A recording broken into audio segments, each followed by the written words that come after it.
Nityanandam. Dear opinion, I am speaking on behalf of the United States of KAILASA about your article from March 21, 2025. We have read it and frankly, it's left us shocked. Your piece isn't just inaccurate, it's a deliberate attack on our sovereign nation and the indigenous Hindu communities we represent. We are here to correct the record with facts and not fictions.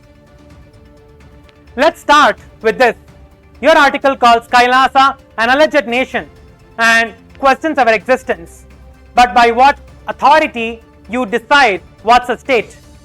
The Montevideo Convention of 1933, Article 3 says clearly the political existence of the state is independent of recognition by other states. That's international law, not an opinion. Even the United Nations doesn't recognize states, it admits members.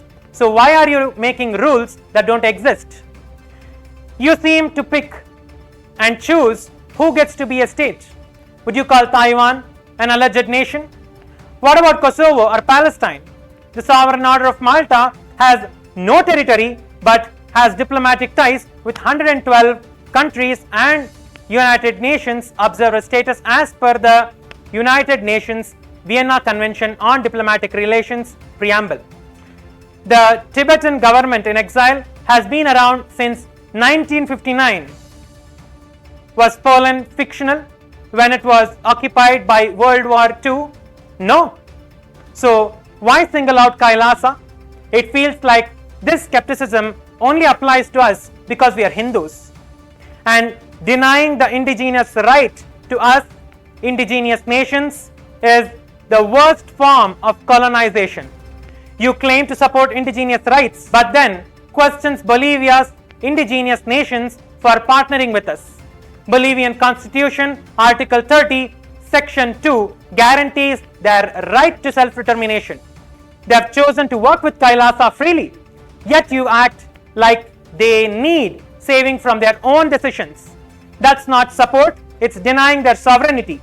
Our agreements with them say payment effectuated after ratification by competent authorities, respecting Bolivian law fully. Next, let's talk ethics.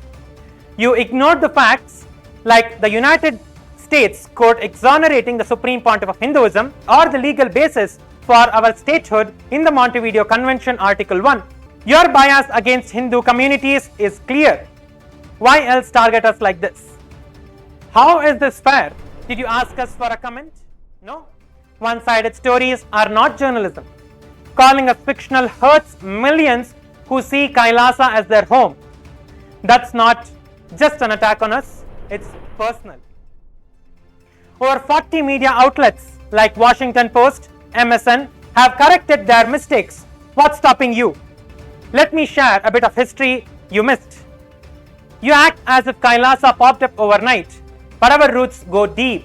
The Hindu civilization faced a genocide, 500 million killed, 4 million enslaved, 160 starved. All of this has been systematically recorded in history.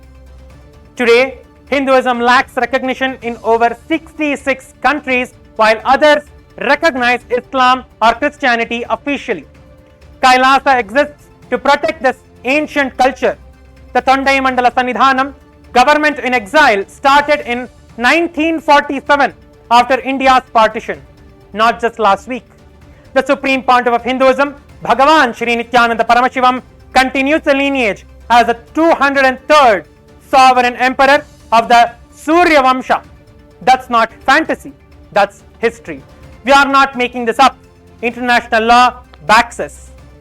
The Vienna Convention on Succession of States 1978 says a state's identity doesn't vanish with upheaval. Our lineage proves this. The Permanent Court of Justice 1923 ruled private rights acquired under existing law does not cease on a change of sovereignty. Our rights stand. Montevideo Convention Article 3 confirms states exist without needing recognition, and we meet all criteria for this: population, territory, government, and the ability to enter into diplomatic relations. You say Our agreements let us control airspace, legal systems, and taxes in indigenous territories. That's nonsense. Our treaties are notarized under Bolivian law with clauses ensuring compliance like payment effectuated after ratification.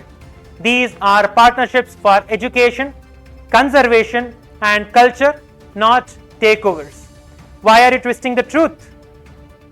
Over 40 media outlets from 14 countries like MSN, The Week, and Italy 24 have retracted similar false claims and apologized. They chose truth. Your article has caused real harm. Over 100,000 documented cases of damage. If your journalists, not propagandists, retract this, correct it, and say sorry. If not, we'll see you in court where facts matter more than opinions. KAILASA will keep going with or without your approval. The truth doesn't need your permission, and our sovereignty does not need your stamp. 6 media houses have already backed off and unpublished their propaganda after seeing the law and ethics. You can join them or be a lesson in what not to do. So, opinion, will you fix this? The choice is yours and the world's watching. Nityanandam.